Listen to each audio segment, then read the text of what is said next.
Hai filmmaker, apa kalian selalu membuat konsep cerita di kertas sebelum membuat film? Membuat storyboard bisa memudahkan kita dalam menentukan letak kamera dan pengambilan shoot yang diperlukan loh. Kira-kira apa alasannya? Yuk simak video ini. Yang pertama, apa itu storyboard? Storyboard merupakan kumpulan sketsa gambar yang disusun secara berurutan sesuai naskah sehingga ide cerita bisa disampaikan dengan mudah. Zaman sekarang, storyboard dipakai untuk perfilman, animasi hingga advertising. Pada prosesnya, sutradara dan kameramen akan membahas adegan-adegan secara lengkap kemudian membuat storyboard untuk menuangkan idenya ke dalam gambar.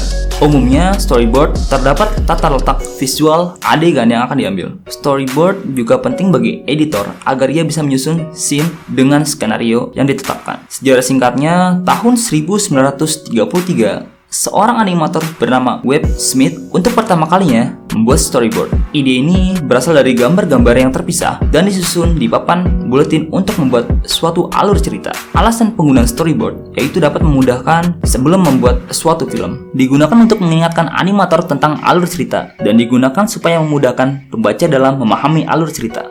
Fungsi storyboard. Fungsi umum dari storyboard yaitu sebagai suatu konsep dan ungkapan yang kreatif dalam menyampaikan ide atau gagasan. Pada storyboard, juga seseorang dapat mengarahkan audio, letak, dan informasi lainnya. Beberapa fungsi lainnya juga seperti dalam pembuatan film.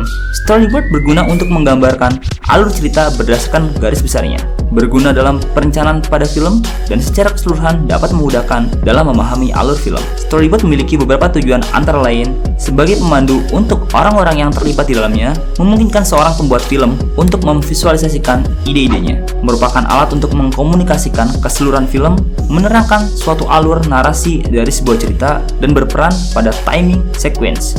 Langkah-langkah membuat storyboard. Berikut ini merupakan cara membuat storyboard dalam film. Yang pertama adalah memilih media yang paling cocok untuk dibuat template storyboard. Kalian bisa menggunakan papan putih yang dibagi per kolom untuk menggambarkan setiap adegan. Namun, ukuran digunakan harus lumayan besar. Kalian dapat menggunakan software seperti Adobe Illustrator, Amazon Storyteller, dan InDesign untuk membuat template storyboard dalam bentuk vertikal atau horizontal.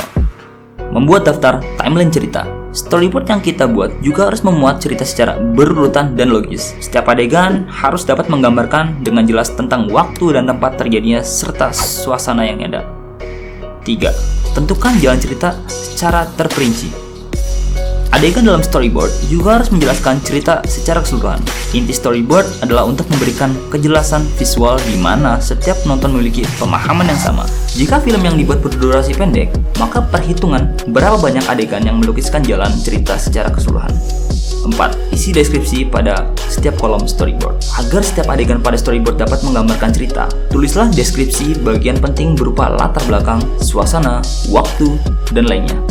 Yang kelima, buat dan desain sketsa gambar atau adegan film. Mulailah membuat adegan dengan menggambar di storyboard. Karena namanya adalah sketsa, maka tidak harus menyelesaikan setiap gambar dengan sempurna. Perhatikan juga sudut pengambilan gambar kamera dan efek khusus yang ada pada film kalian ya. Yang keenam, tambahkan informasi dan deskripsi penting. Informasi penting dapat berupa dialog yang terjadi pada setiap adegan dan beberapa lama waktu pengambilan gambar. Kalian juga bisa memberikan nomor pada setiap kolom yang ada agar mudah dijadikan referensi. Yang ketujuh, berikan sentuhan akhir dan selesaikan storyboard. Pada tahap akhir, berilah sentuhan berupa pengembangan storyboard, pewarnaan, dan 3 poin. Saat pengambilan gambar, berdirilah sedikit lebih jauh dari kamera dan kemudian lebih dekat. Bagaimana? Kalian sudah siap untuk menggambar storyboard? Kesimpulan dari video ini adalah pembuatan storyboard akan memudahkan kalian saat proses pengambilan gambar. Sampai jumpa di video berikutnya. Jangan lupa like, share, comment, and subscribe. Bye-bye.